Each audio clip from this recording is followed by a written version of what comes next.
తెలంగాణ కాంగ్రెస్ పార్టీల పార్లమెంట్ ఎన్నికలు అయిపోగానే కొందరు లీడర్లంతా గమ్మునుంటే ఇంకా కొందరు లీడర్లేమో విమానాలల్లో తిరుగుతున్నారు.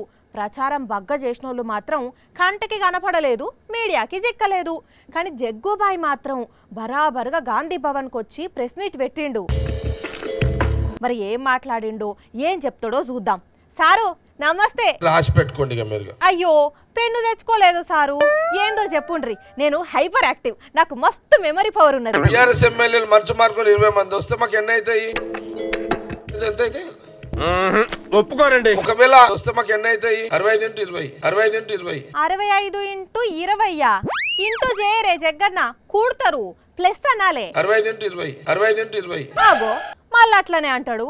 65 × 20 1300 అవుతుంది అన్న. తెలంగాణలో 119 మందే ఉన్నారు ఎమ్మెల్యేలు. 60, 70, 85 అవుతాయి. 85 అవుతాయి. అమ్మయ్య బతికిచ్చినవు పాటు, లేకుంటే గుణకారం చేస్తావేమోనని భయపడ్డా. బీఆర్ఎస్ వాళ్ళు వచ్చుడు కాదు, మీ పార్టోళ్ళనే బీజేపీ వాళ్ళు మింగేస్తారని టాక్ వస్తున్నది. నిజమేనా? జిమ్మికులు చేస్తారు బీజేపీ వాళ్ళు, డిసెంబర్ తర్వాత చేస్తారు వాళ్ళు. అన్న మంచి క్లారిటీతోనే ఉన్నాడు. ఇదంతా ఓకే గాని BJP Laxman sir KCR sir పార్టీని మీ పార్టీలో విలీనం చేస్తాడని అన్నాడు. అట్లా జరుగుతుంది అంటారా? కేసీఆర్ అంత అవసరం ఏమొచ్చిందని కాంగ్రెస్ లో విలీనం చేస్తాడైనా? రాష్ట్ర రాజకీయాలు పక్కన పెడితే సంగారెడ్డి రాజకీయం ఎట్లున్నదే? వేస్ట్ గా సంగారెడ్డి నియోజకవర్గంలో రాజకీయాలు చేయడం.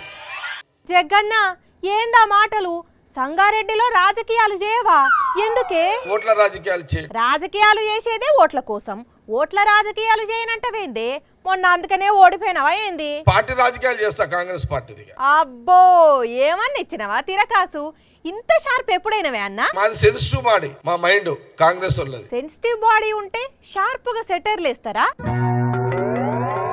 ఆగో నవ్వు నవ్వు నవ్వు, ముసి ముసి నవ్వులు నవ్వుతున్నావు, ఏంది కథ? అయ్యో జలుబు చేసిందానే? మళ్ళేమైంది? ఆలోచనల పడ్డావు? నేనేం చేయలేను అప్పుడు. అయ్యో ఎందుకే అన్నా?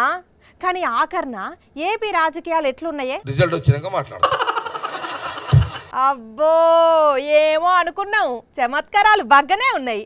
ఇక ఉంటాన్నా. Okay right.